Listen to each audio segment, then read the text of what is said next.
കപ്പ വെച്ചിട്ട് രുചികരമായൊരു കറി തയ്യാറാക്കിയാലോ? അതിനു വേണ്ടി പകുതി കപ്പ അതുപോലെ കട്ട് ചെയ്തെടുത്തിട്ടുണ്ട്. അതൊരു കുക്കറിലേക്ക് ഇട്ട് കൊടുക്കാം. ഇതിലേക്ക് വലിയ ഉള്ളി, പച്ചമുളക് ചെറുതായി അരിഞ്ഞ് ഇട്ട് കൊടുക്കാം. ഇതിലേക്ക് 1 ടീസ്പൂൺ മഞ്ഞൾപ്പൊടി, 1/2 ടീസ്പൂൺ മല്ലിപ്പൊടി ഇട്ട് കൊടുക്കാം. ആവശ്യത്തിന് ഉപ്പ് ഇട്ട് കൊടുക്കാം. ഇത് വേവാൻ ആവശ്യമായ വെള്ളം ഒഴിച്ച് കൊടുക്കാം. ഇതിലേക്ക് ചെറുതായി അരിഞ്ഞ് വെച്ച ഇഞ്ചി ഇട്ട് കൊടുക്കാം. ഇത് മൂടി വെച്ച് വേവിച്ചെടുക്കാം. ഇതിലേക്കുള്ള അരപ്പ് തയ്യാറാക്കാം.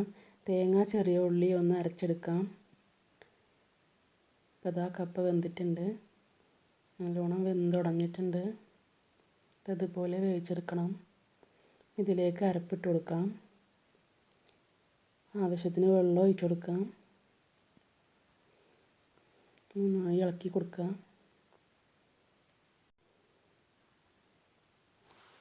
ഇതൊന്ന് തിളപ്പിച്ചെടുക്കാം.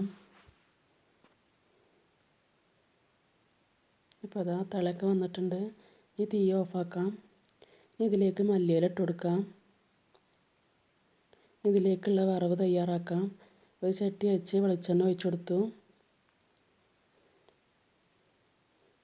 കടുകിട്ട് പൊട്ടി തുടങ്ങിയിട്ടുണ്ട്. ഇതിലേക്ക് വേപ്പില ഇട്ട് കൊടുക്കാം.